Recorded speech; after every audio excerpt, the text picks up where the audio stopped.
Marjorie, you said that you had a question, so out of respect for you, I'm going to let you go first before I throw out the questions that I have written. Well, and I should say that to everybody else here, when I was talking with Matthew a few weeks ago, it was simply like a spiritual seeker talking to another spiritual seeker and trying to find out what they know that might help me in my own journey. So it's probably like everybody here. I think we're all the same. So, I mean, part of it was my question for tonight was having listened again to the Joel interview that he made a number of years ago. I was walking through all of the stages of Matthew's life that were leading him to that point where he had a sense of things being like totally, I wouldn't even know how to express it because I haven't been there, but in effect, bathed in life and light and that not ever really going away per se. And so I was thinking, how is each one of our life's journeys different? And how do we ever know where we are along that path? My answer is we probably don't know where we are along that path until it happens. But I think those are some of my questions about landmarks along the way that Joel so nicely laid out for us. But then we all want to go to that final place where Joel got to, excuse me, where Matthew got to a while back. So Matthew, I think part of the question is just you gave that beautiful example of your life's journey, and what is the underlying like take home message from that for the rest of the world? One that, what I would say is one, that it's possible. I mean, Mm. I thought about this a lot. What is the most important thing I could say? What would have wanted to say to myself when I was 20 and after sort of looking into all of this, somewhat discounted it because I couldn't make heads or tails of it. I couldn't figure it out. I couldn't get there. It seemed impossible. Um, so So one of the things that I would say is very important is just to know that this is possible, that there is a larger realization that is possible in life or after death, or that. So this, I would say, is in a lot of ways the most important. Of the Four Noble Truths of Buddhism, for example, the most important one is that it's possible for it to end. The suffering. So.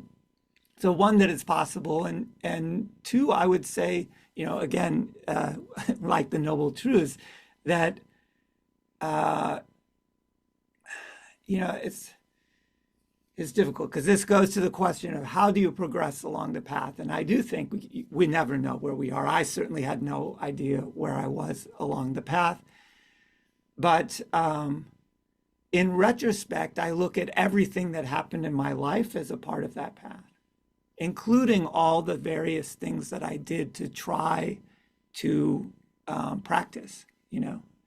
So, yeah, it's possible and it's worth putting forth effort. Those would be the two kind of things that I would say.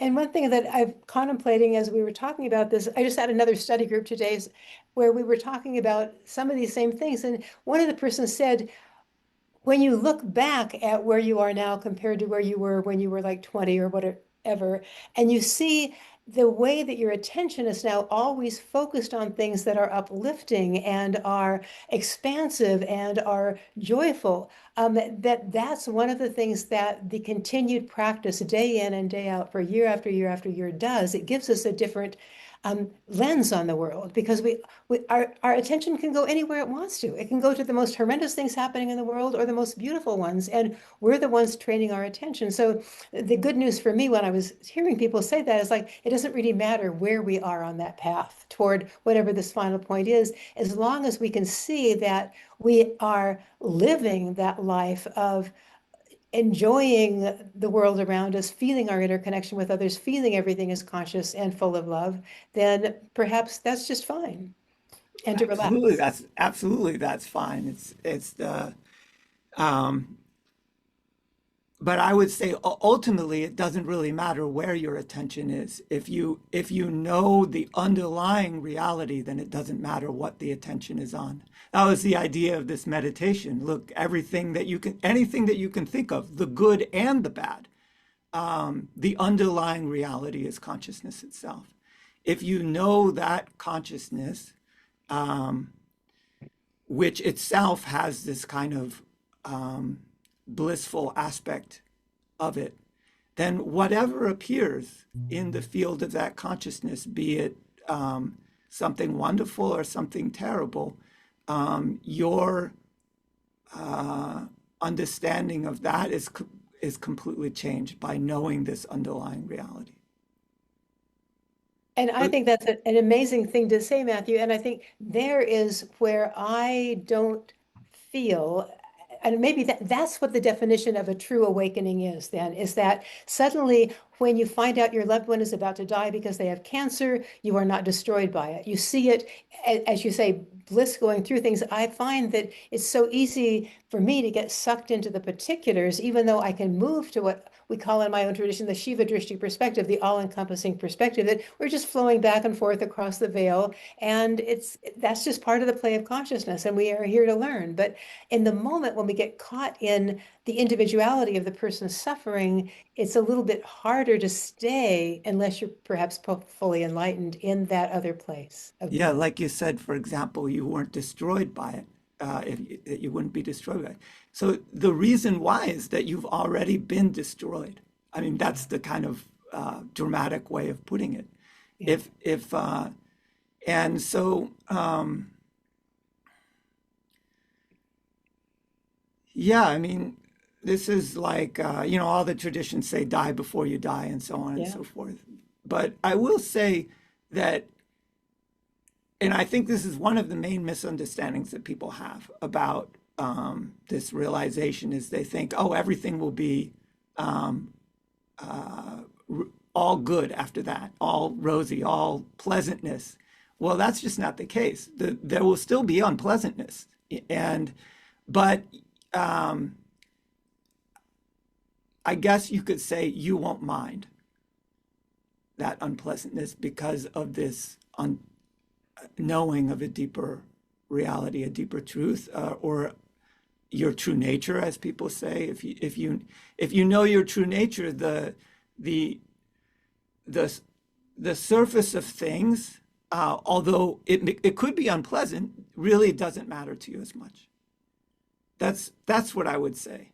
And people make this mistake two ways. One, they think after enlightenment everything will be pleasant, and they think also there will be no trouble. So it's as long as you wake up in a body and there's a world in front of you, there's going to be trouble. That's the nature of bodies and worlds. And so just to be clear about that. But yeah. And I'll ask one more question, and then we'll go to the real questions, because there are the reasons that we're perhaps here. But another question that I find intriguing is I've talked to friends who say, once I'm through with this lifetime, I'm never coming back. It's like once I get to that place of enlightenment and nirvana, and then I'm on the other side, it's like I'm out of here. Thank you. And I'm thinking, but we as universal consciousness came into time-space reality to learn something, to learn about ourselves, to create. And so I feel there's this paradox of, on the one hand, we came here to create and learn about ourselves by interacting with all these other points of consciousness. And yet, as we say, there's suffering when we're down into that point of consciousness, and we go, ouch, and let me out of here. Can I go back home now? And so I'm fascinated by that paradoxical nature of where we are and what the other side, whatever we mean by the other side, is. Very interesting question. So, yeah, I mean, if you say, okay, after I'm gone this time, I'm not coming back, how do you know? How do you know you didn't say the same thing last time? And moreover, why do you care? So this is, one of the things that I'm always trying to get people to do is to look at and focus on what you do know, what's actually happening, what your actual experience is.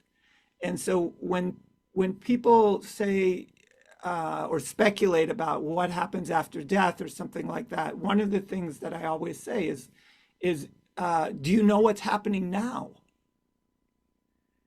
And if you don't really know what's happening now, what is the point of speculating on what happens after death?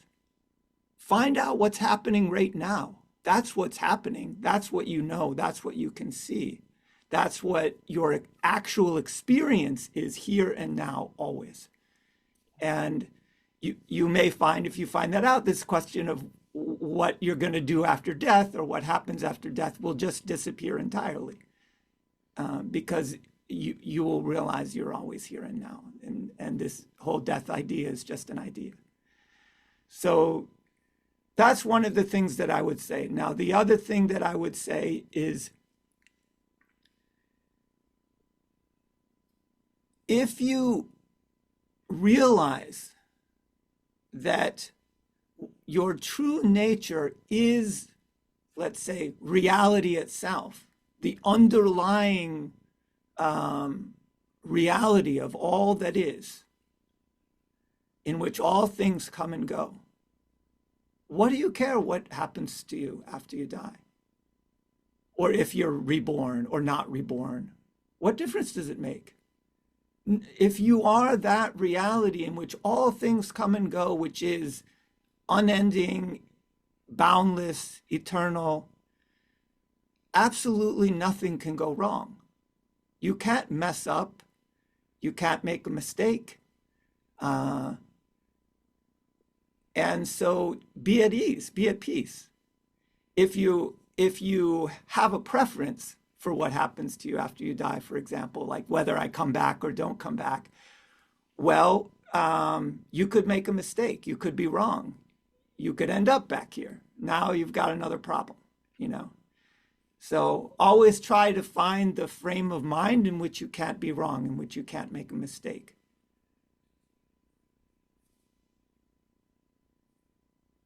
Great answers. May one live from that place. Indeed. Yeah. It's not that hard, really.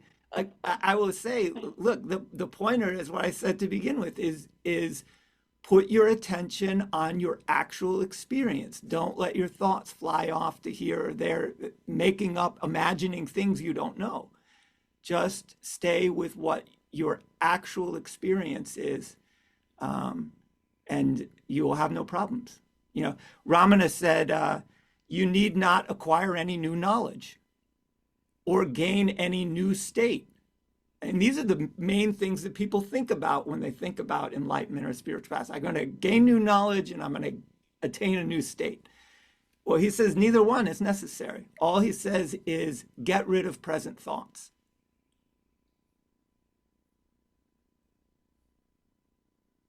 And I would go even one further and say you don't even need to get rid of present thoughts.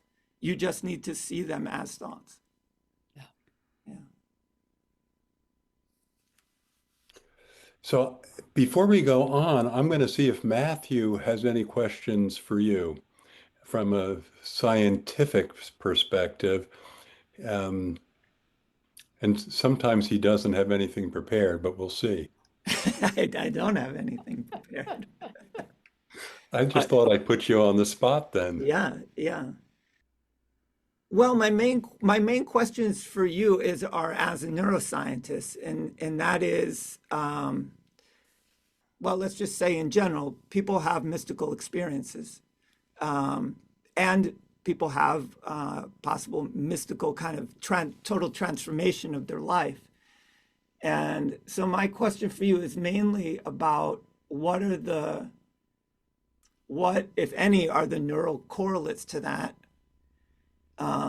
And what do you make of them as somebody who is on both a neuroscientist and on a spiritual path?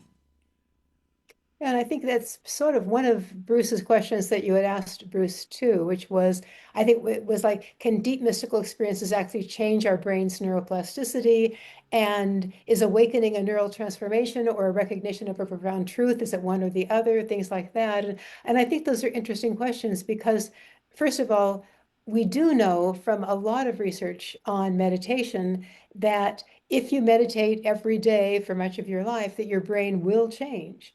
And the ways it changes through that gradual practice day in and day out is that you begin to get a really strong, what we would call a prefrontal cortex, which is your sort of executive attention area that can begin to actually inhibit your amygdala and your other limbic systems, which are your emotional systems. And you begin to find that no matter what is going on in the world, your reactivity isn't there anymore because you've worked so hard on just staying in the present moment, being attentive to the present moment, not letting your thoughts run away with you. So that's one of the things that happens little by little over time. And a lot of the work that's being done now is related to this thing that we call the default mode network, which is this network of nuclei in our cortex that is the basis of our stories that we tell ourselves about who we are and the roles we're playing in the world. And it's very, very strong. And that's when we're doing sort of rumination types thinking, it's usually that default mode network going around and around about the stories about who we are and what happened in the last 10 minutes or whatever. But the point is that, so that begins to get quieter and quieter, not only during meditation, but during the rest of your day, so that we all are probably right here now having much quieter minds than a person who doesn't meditate. So those are clear aspects of neuroplasticity. But then there's that other question of what happened to Matthew when he had that moment at lunch when he was teaching in Oak Ridge? And then he came back to school and he came back to his life and things were permanently changed. And I don't think the neuroscientists know what is going on in the brain that could have changed instantly like that. And so then we have to come to, I think, the other question. Well, when we talk about consciousness being fundamental and our mind and brain being derivatives of consciousness, what that means is that there was a change in our consciousness, and that then began to affect our brain. And so that is what really makes the most sense to me, is that we have to come from that point of view of consciousness is fundamental, and I am accessing information from consciousness and having a view about the world related to consciousness, and something shifted in that higher part of me, that's eternal part of me. And then that could go ahead and change my perception. So somehow it reduced the filters on my brain that were there beforehand, and now those filters are gone or highly diminished. And I think, again, we'll go back to Matthew. We have a great story in front of us here. So when he was 14, something like that happened. I say, because he remembered it so distinctly, that something in his consciousness did change his filters on his brain. He already had a filter that allowed him to leave his body, to go out into space. But then it's like that became stronger, and it's like his inner senses, I call them your inner senses, became stronger and stronger as his filters that keep us only tied to our five senses began to get less and less. And so this is what neuroscientists don't understand. Here I'm the neuroscientist and I'm saying, excuse me, it's not really your brain that's controlling everything. It's your consciousness that's controlling your brain. And of course, it's both ways. We call it bottom up and top down perspectives. But I think the bottom up perspective of the brain creating consciousness is just a tiny part of it. And the top down, which we do not understand very well, I'll take a step back. We don't understand how consciousness actually changes the activity of neurons in the brain. And I'll give you an example. So we take the person with a near-death experience. So the heart is stopped, cardiac arrest, nothing is going on in terms of the cortex, in terms of EEG, flatlined, and the person, like Matthew, has left their body. They're wandering around the stratosphere. They are perhaps going down the hall and hearing the conversation between the doctor and their family. We all know, I shouldn't say we all know, but one of the classic stories in near-death experiences is this woman in a hospital in Seattle that had cardiac arrest. And she comes back after the cardiac arrest and tells the social worker who's come to talk to her, she says, I left my body and I was outside the hospital and I saw this worn blue tennis shoe outside of this window on this ledge. And the social worker is like, excuse me, this woman was hallucinating. But the social worker is curious, and she goes up to a different floor of the building. She finds a way that she can actually look and see outside the window, and there is this worn blue tennis shoe. And the woman's name is Kimberly Clark Sharp. She's now a friend of mine, the social worker. And she said, it was that curiosity that made her look, that made her say, oh my goodness, there's no way that she could have seen it from inside the hospital. But anyway, she had to be outside to see it. So there we have those stories of something happening to that woman, when she was outside of her body with cardiac arrest, the brain wasn't functioning, that changed the way she saw things. And I think the interesting thing, for that particular woman, I don't know how that transformation lasted, but with so many other stories, you then seem to gain what I would call sensitivity to your inner senses, which means to precognition, to reading the mind of others, to healing, to those sorts of things that we consider anomalous experiences or anomalous things that can happen to us. And then I know a number of cases where I'll give an example of a woman that was interviewed by Jeff Kripal, if you know his name. Yeah. He's amazing. Yeah, so at Rice University, Elizabeth Crone was her name. She had a near-death experience. She came back from it. I think she was struck by lightning in a thunderstorm outside of her synagogue. And she said when she came back and her burns were healed, etc., she now had these amazingly frustrating dreams where she would actually dream about the future, precognition, and these would be disasters that would happen. And it scared her to death because she would dream about a plane crash that then happens later on in that day. And she knows that exactly what was going to happen. She was inside the plane during the crash in her dream. So those are the things that consciousness changed the brain or changed our filtering mechanism so we have access to things precognitively in other places as well on the planet. And what can I say? The neuroscientist is at a loss because we don't know how consciousness does access the brain in precognitive ways. I mean, But they're just to be clear, they're at a loss either way. They're at a loss because we don't we don't know how the brain produces consciousness. If that's your model, we don't know that exactly. either.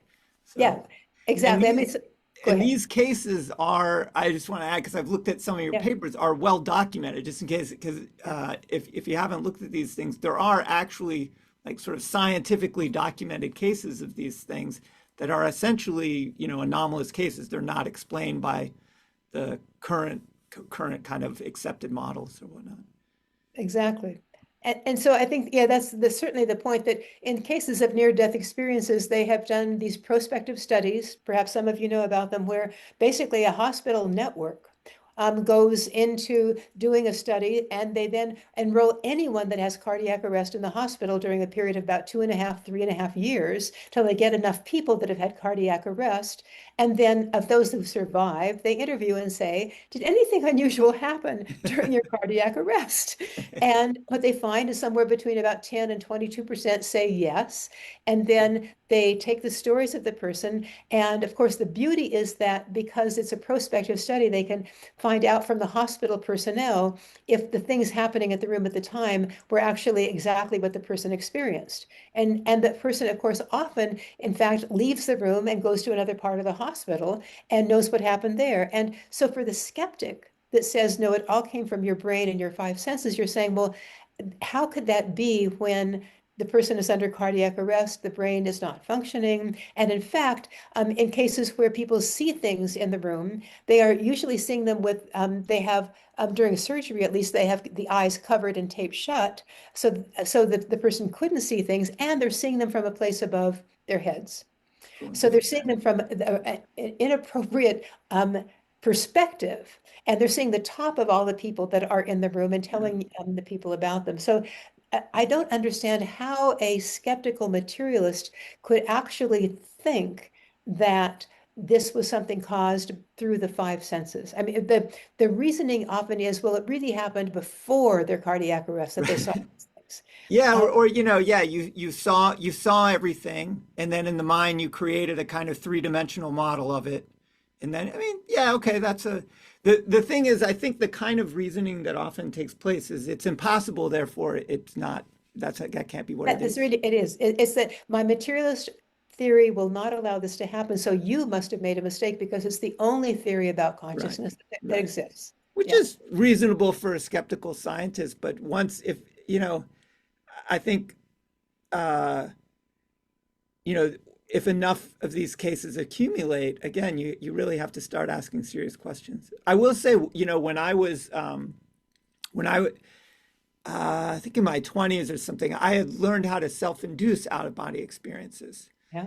And when I first started doing it, I was trying to see exactly kind of what you said, like could I like verify something or whatever, and I wasn't able to do it. I couldn't figure out, I guess I wasn't very scientific about it, I didn't think it through beforehand and like put test cards in another room or something like that. I don't know, but I was sort of going out and seeing like, um, is what I'm seeing actually what's there?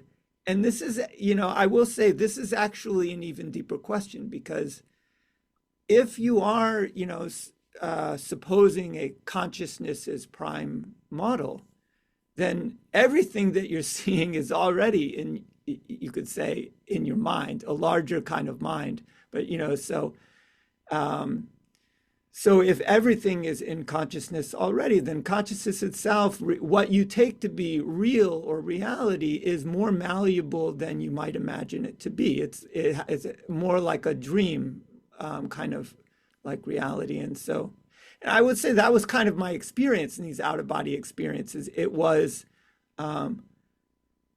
both the place where I was, but it was also kind of dreamlike.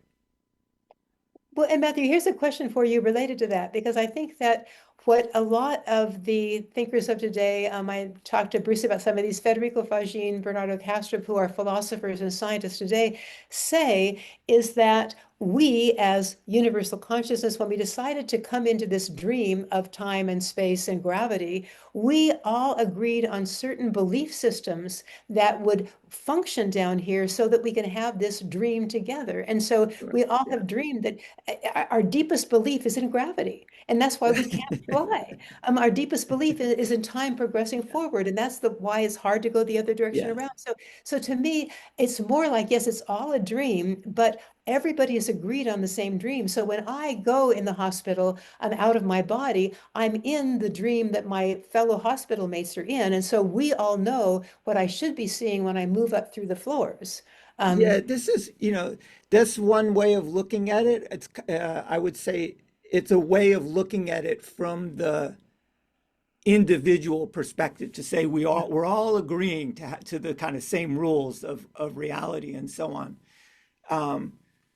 But there would be another way of looking at it, which is that, for example, when you have a dream, you could meet, let's see, 18 people in your dream, and sit around a big table and have a discussion, and you don't know what that person's going to say and what that person's going to say, and that person says something that just blows you away.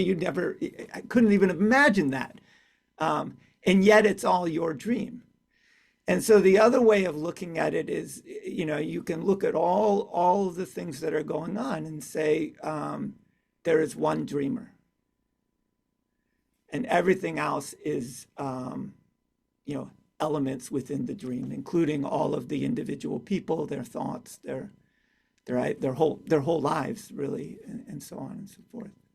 And I think, and you're right. To me, it reminds me of, again, that issue that it's a both and, that we are all Yeah, one. yeah, We know that. And at the same time, in this dream world I have a unique perspective in my lens yeah, on the world yeah, of different than everybody else. And so, and it appears as if there are times when I can shift to seeing through somebody else's lens, the people that can read minds, especially after yeah. NDEs or deep meditation. I can see through their lens, and I can also see through, as you're saying, this higher lens of oneness with everything. So and I think that those are the paradoxes that we have to deal Of with. course, yeah, yeah. I had this, something that you said made me think about this. I had this experience in Australia. I was sitting on some rocks, north of Bondi Beach, kind of meditating, and there was a seagull, and the seagull was kind of just like floating in a, kind of an air current there. And for about 2 seconds, I could see myself as if I was looking out of the eye of that bird. Absolutely clear.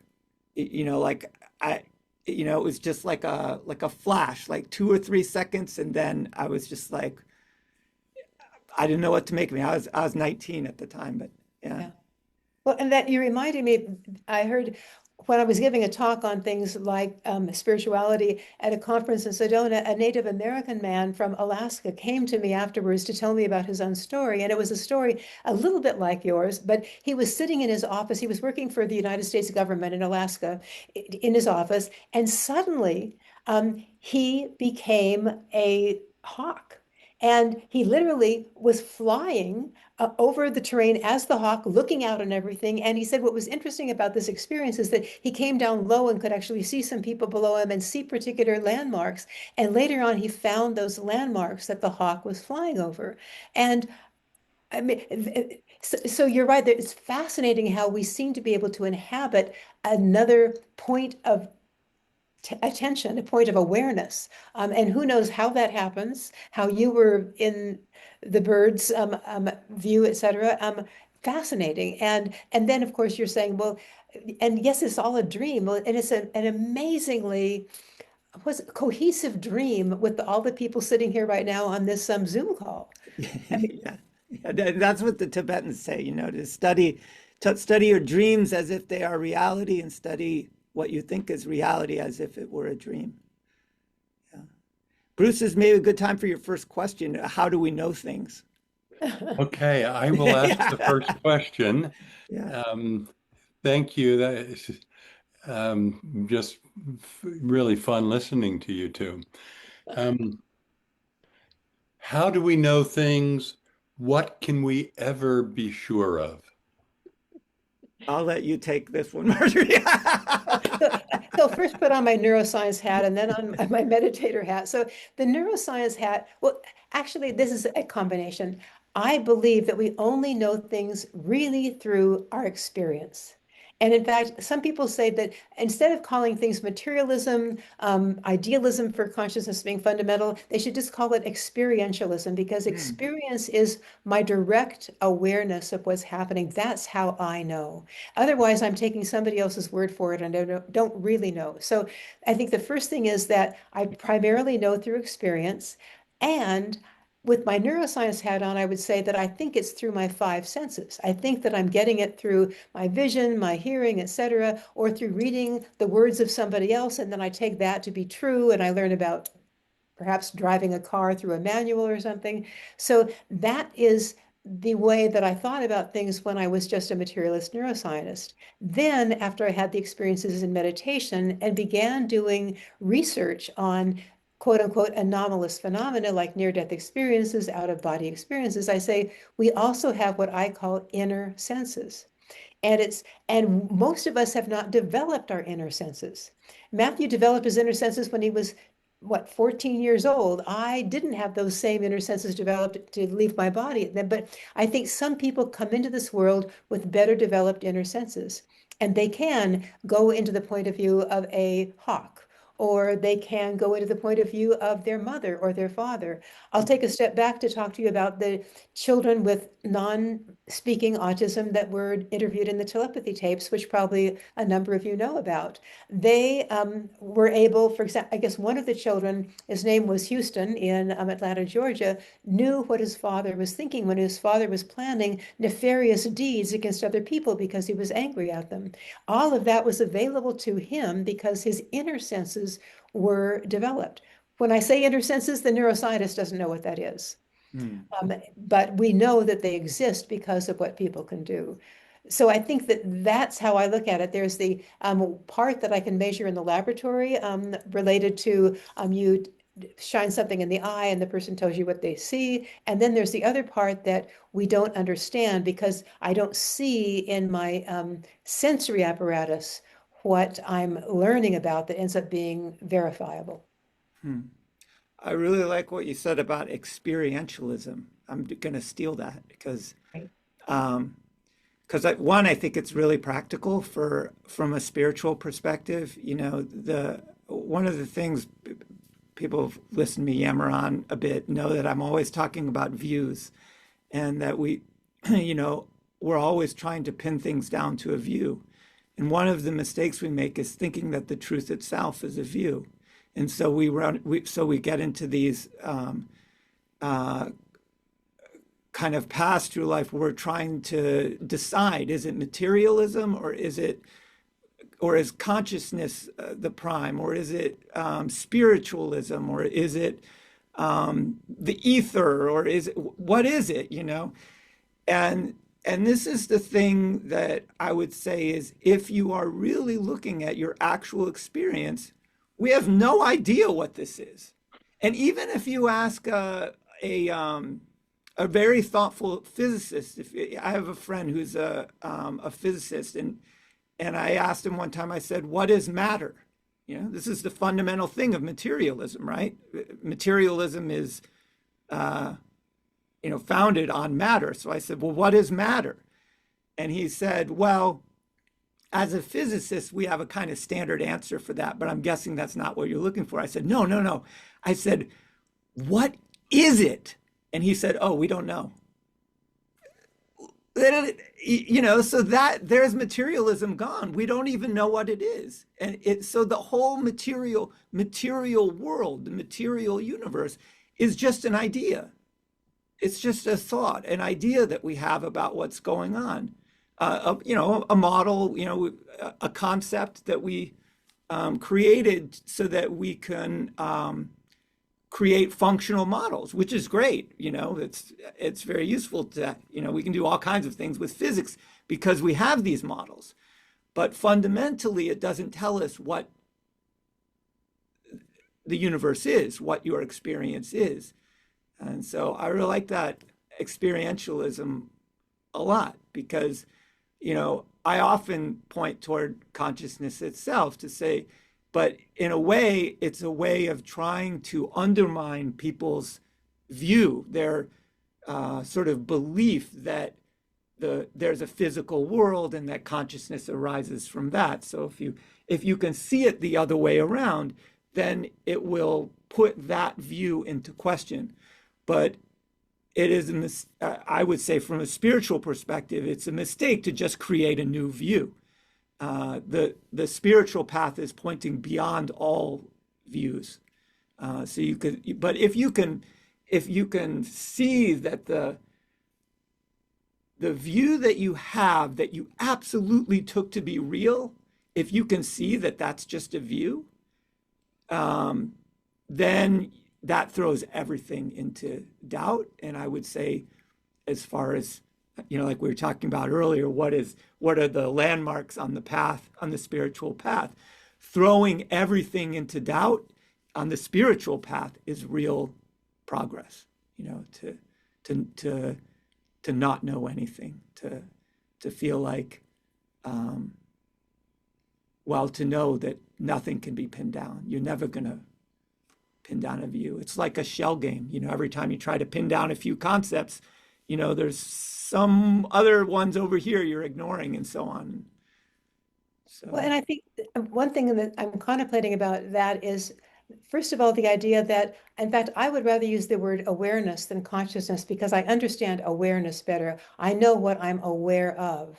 And one thing I contemplate is that I have a particular level of awareness right now, and other people sitting here on the Zoom call may have perhaps a more sensitive level of awareness in certain areas than I do. And it even could be in my visual system. They may have a more acute visual system. But the point is that I can also be less, what's the word I want to use? Have less hubris about my own awareness. It's like, look, I have 5 senses and I have a certain amount of inner awareness capabilities, but others probably have very different ones. And so my experience is only related to my level of awareness.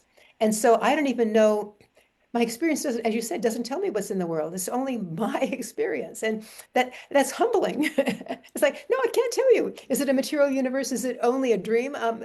But I think the other thing I also like about what you said is that whether I take one particular view, like the view of materialism that I had forever, that everything is made of atoms and subatomic particles, and they are building themselves up into reality, quote unquote, or I take a view that the consciousness is fundamental.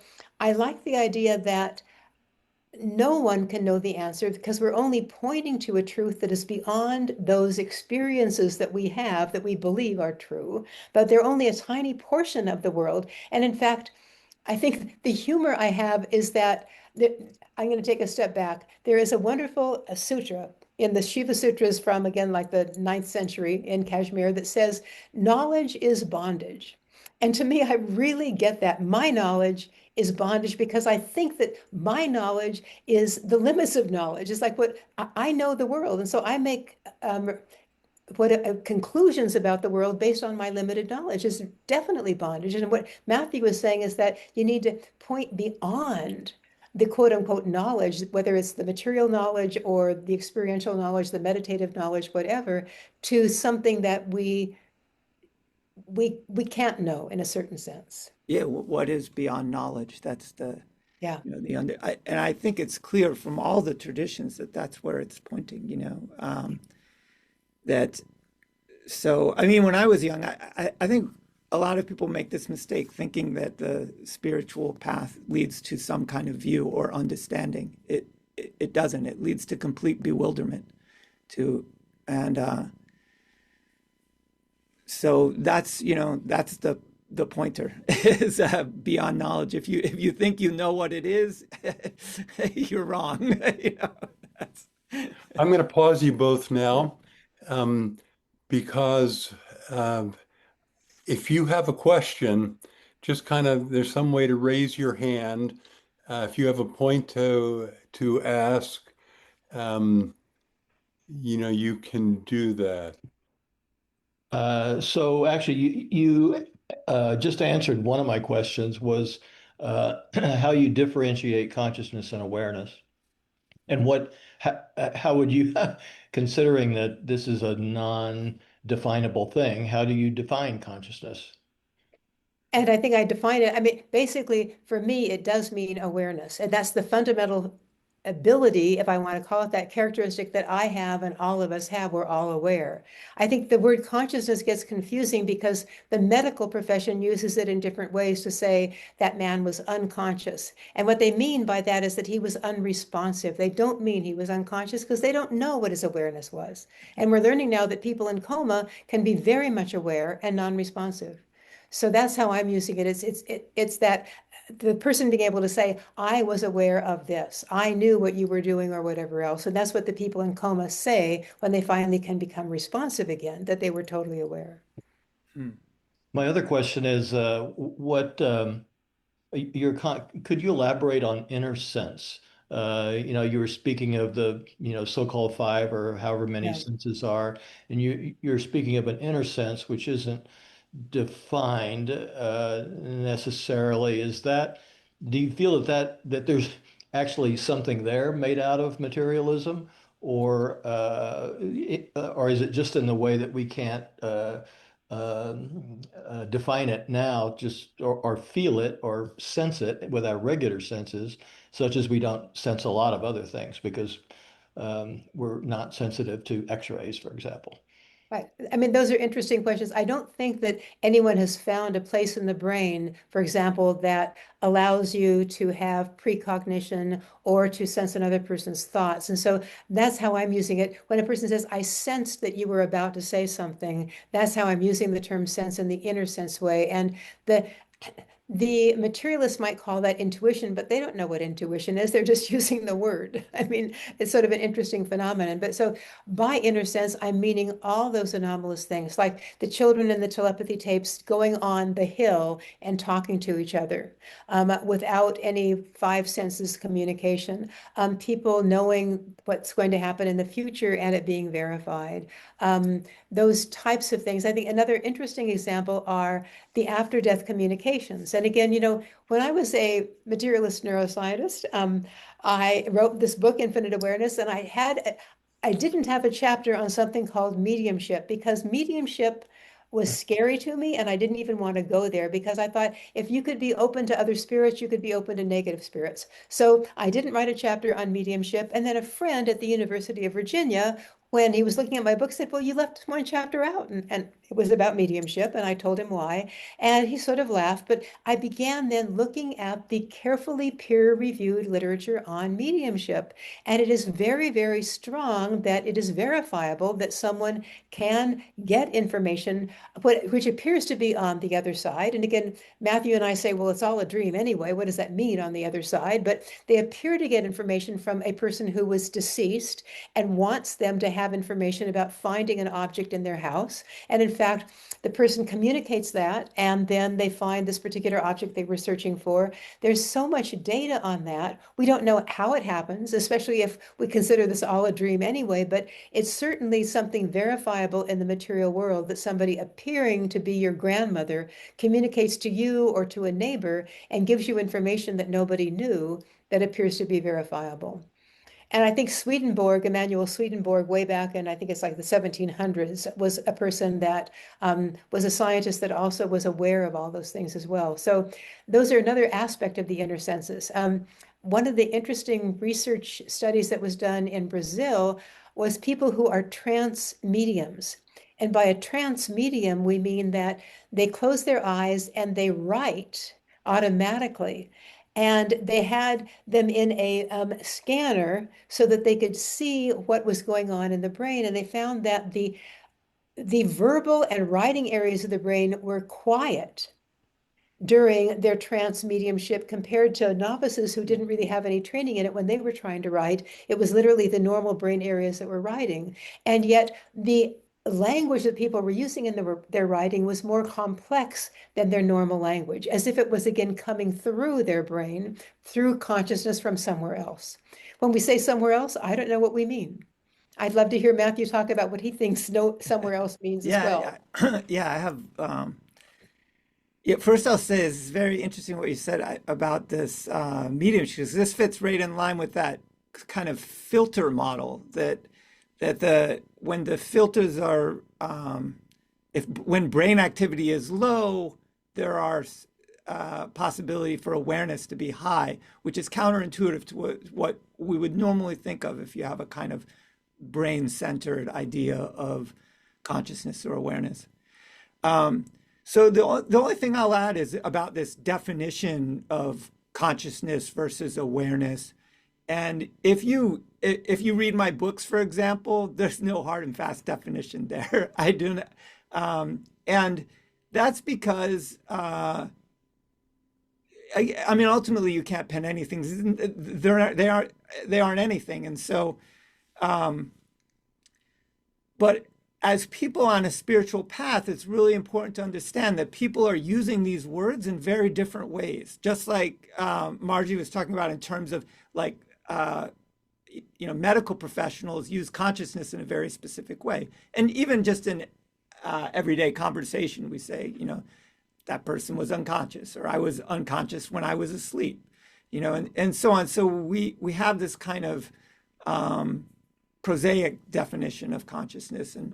But if you look at the spiritual literature, you start to see things like consciousness itself or awareness, and I would just say, if you're looking into this or you're trying to understand it, be aware that people are using words in very different ways. What one person calls consciousness itself, another person will call awareness, another person will call the absolute reality. And they're all talking about the same thing, and they're not talking about whether you're awake or asleep. And so that's what you have to understand, is that the words are pointing you to something or nothing. And as spiritual seekers, I would say, what you're really looking for isn't anything in particular. So if you're worried about pinning down what consciousness is or what awareness is or this state or that state, you can do that forever and never get to the bottom of it. So as spiritual seekers, the direction should be, what is the bottom of it? What is beyond all things? What is that reality in which all these ideas even appear, all concepts appear? So again, this is what happens when you go beyond. And you can't say what that is. because all phenomena, all things are understood through definition, so to speak, or through limitation, through bondage, through knowing, right? It's this and not that. It's and so that's all I would add about that is for seekers, look beyond everything. The take the words and the concepts to be pointers only. Does anyone else have a question?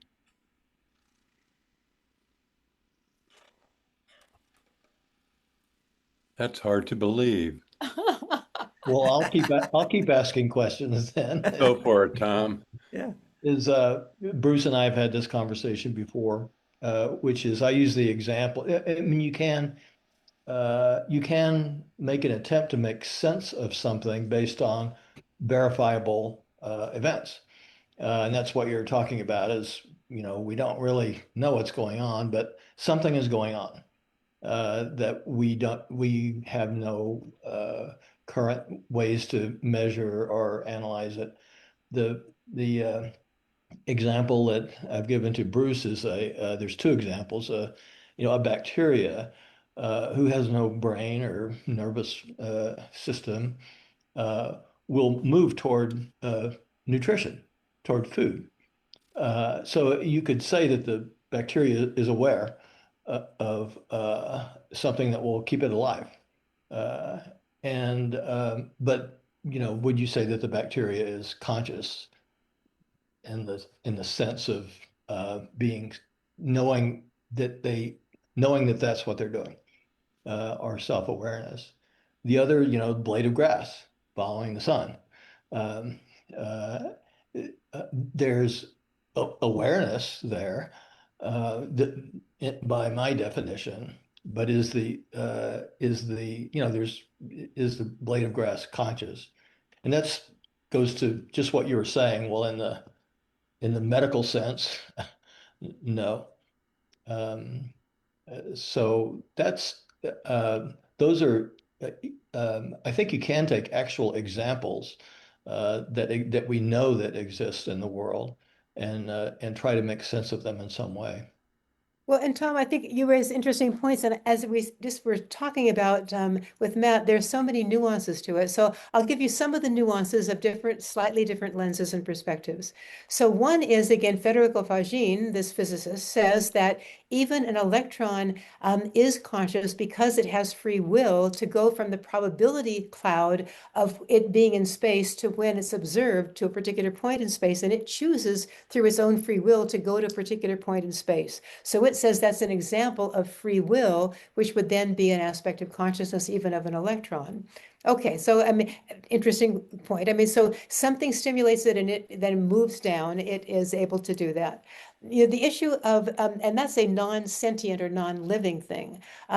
With the examples you're giving of the things we might call alive, like whether it's a paramecium or a bacteria or a blade of grass, it seems to be that my definition of awareness would be that if they can respond to an input, which would be, for example, the sunlight coming in and move toward the sun, or things of that sort, where they're actively moving toward it, like you were giving the example of a bacteria or a paramecium, to me, that is a level of awareness then.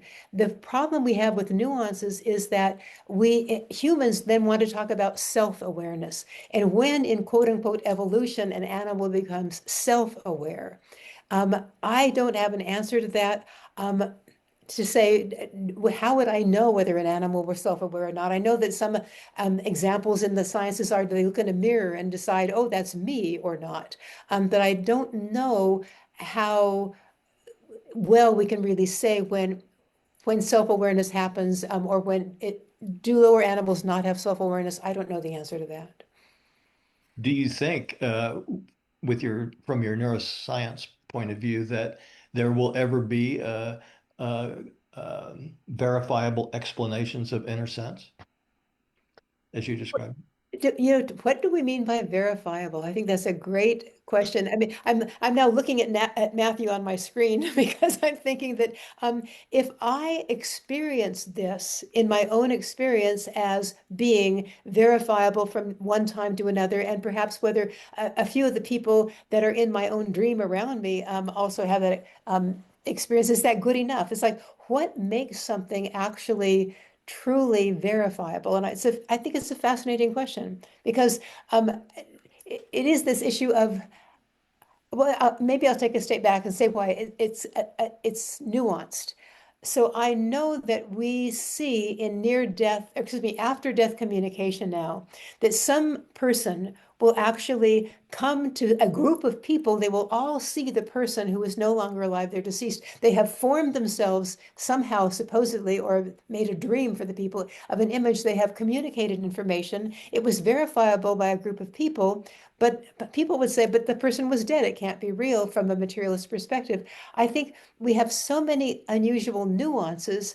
I don't know exactly how we can truly verify the inner senses. That would be an example of the inner senses. Again, I should say I wrote a paper that you might enjoy on after-death communication, where I think my colleagues gave a questionnaire out to like about, I don't know, 900 and some odd people to talk about after-death communication from their relatives. And again, many times it was a verifiable phenomenon in that they gave them information that was not known to anybody. They looked there and they found it. But would that be considered something that the whole world would call appropriate as a credible answer? I don't know. That's a good answer.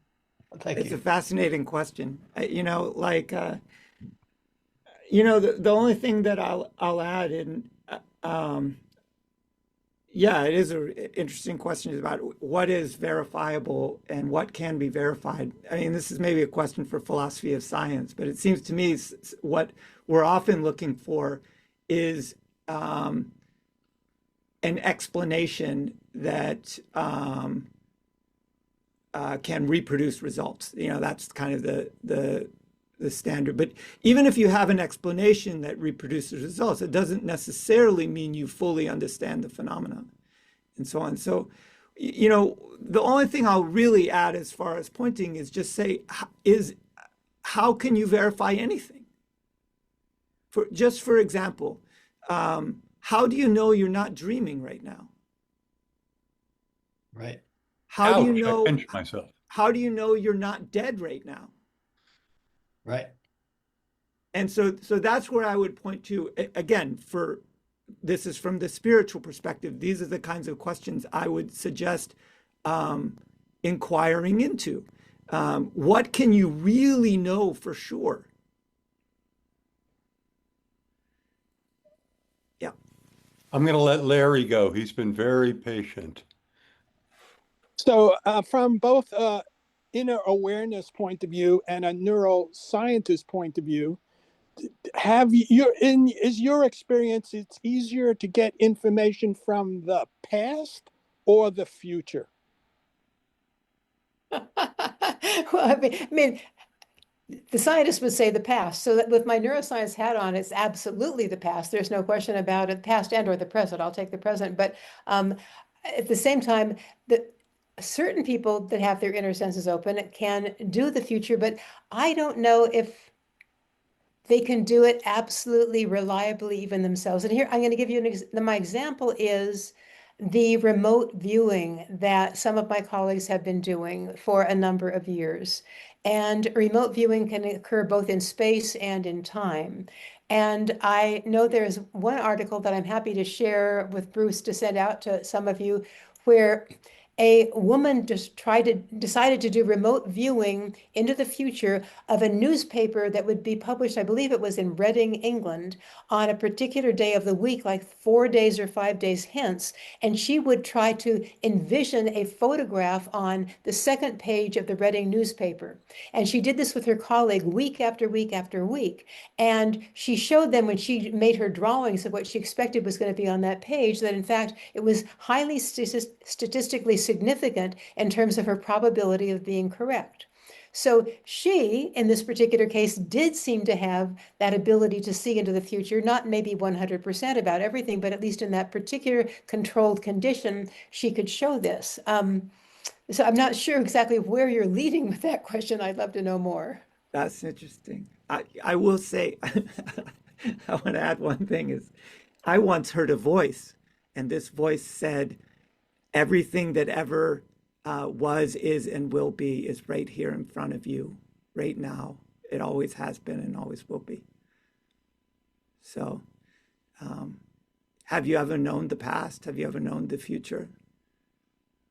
You know, where is all of our ideas of the past and future actually taking place? What is your actual experience? It's all happening now.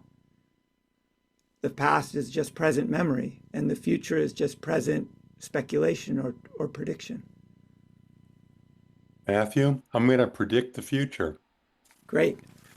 Barry, you're going to speak next. Thank you. So, Matthew, I understand that you said after awakening, there will still be unpleasantness, and as long as you're alive, there will be trouble. But you said that there will, but you won't mind because of knowing the deeper truth. Could you say more about the paradox of experiencing unpleasantness and trouble and not minding? Yes. Yeah. Let me give you an example. It's because I think it was instructive for me, this example. This was after my awakening, I don't know, maybe a year or something. Anyway, I was asked to give a talk at a writers conference. And I was going to give this talk about martial arts in fiction, like how to write fight scenes and things like that. And I brought along one of my martial arts students to give some demonstrations, along with a bunch of weapons and things like that. So we're standing outside, and it was at a lecture hall at the university, and we're standing outside the lecture hall, waiting for my time to give the talk. And I said to my friend, I was like, it's weird. I can feel all the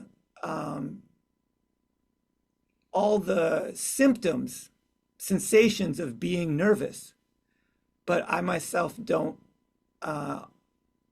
feel nervous at all, or feel unaffected by it. So on the one hand, I felt nervous. I could feel in my body the nerves. I had thoughts, am I going to remember to do this? Am I going to say this right? Is it going to go over well? I had all these things happening in my body, but I didn't feel myself troubled by any of it. It was as if I were seeing these things from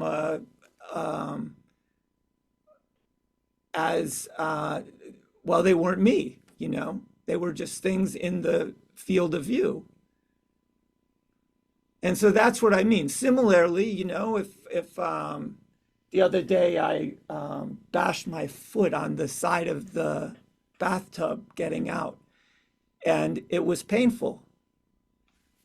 So, you still feel pain. That's what I mean by unpleasantness. But, on the one hand, it's the same sensation. It's unpleasant. On the other hand... Why did you bash your foot, Matthew? What's that?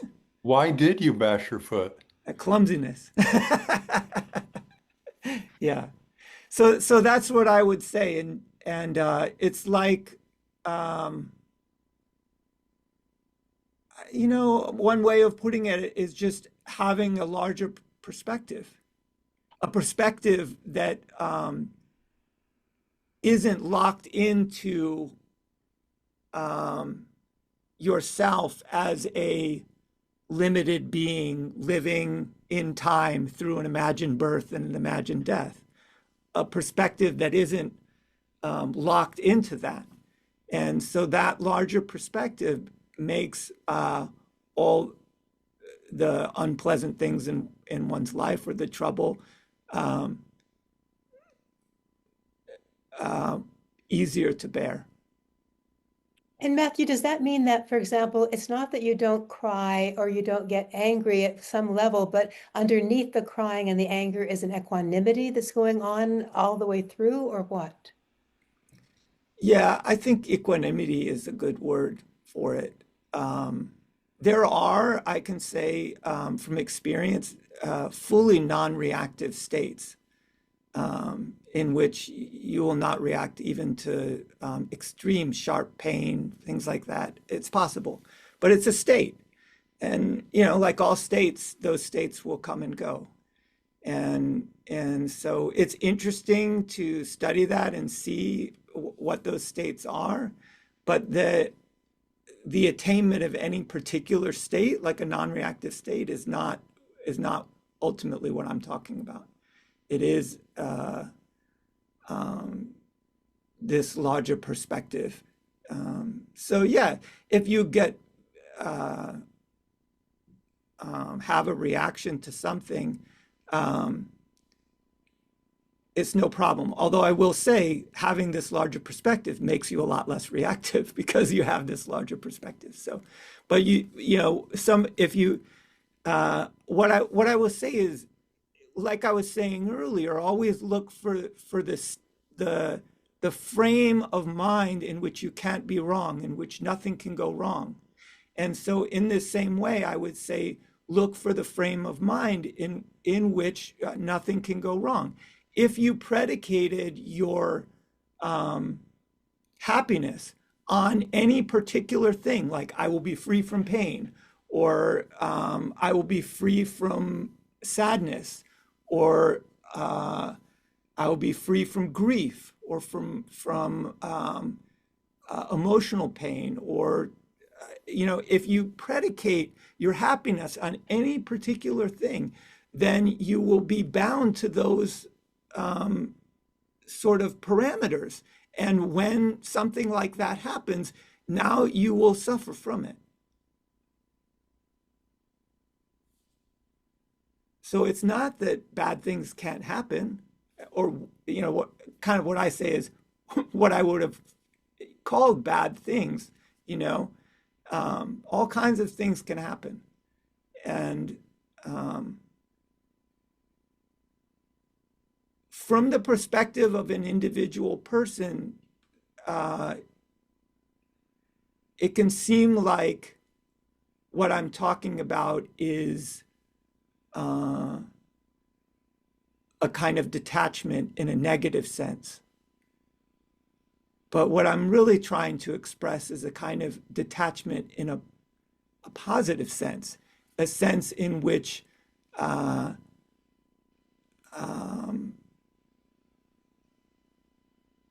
kind of love of everything is the predominant experience.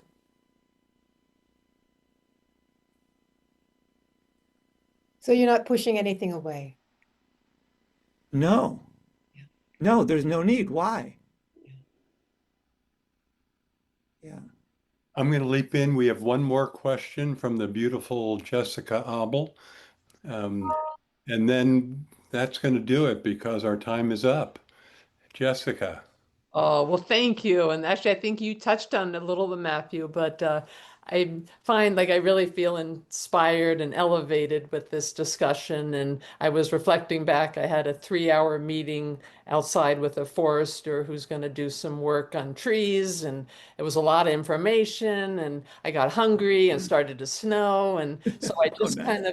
so I wanted some practical applications. I tried to, maybe I was trying to push it all away and say, I got to focus, or so how to stay, keep the energy elevated, but also honor all these thoughts. And, I had judgments, like he was telling me there's some fun stories, but I thought, well, is this really relevant? So I was, my going here and there. And I wanted to make sure I got back for this. So, there's all this stuff. And then I know the heart, you have to, I think, come from love. So that was a beautiful message. So yeah, just some, 3 things when daily life to Yeah.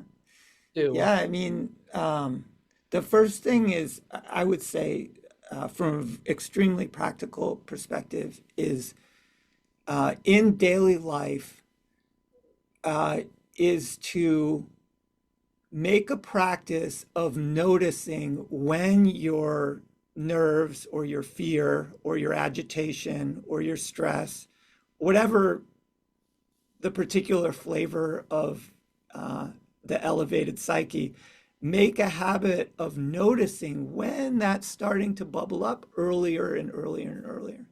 So you just so you notice like, oh, there's a little impatience or anxiety over, am I going to make my appointment or whatnot. So that's the first thing, is practice noticing earlier when you're off your baseline.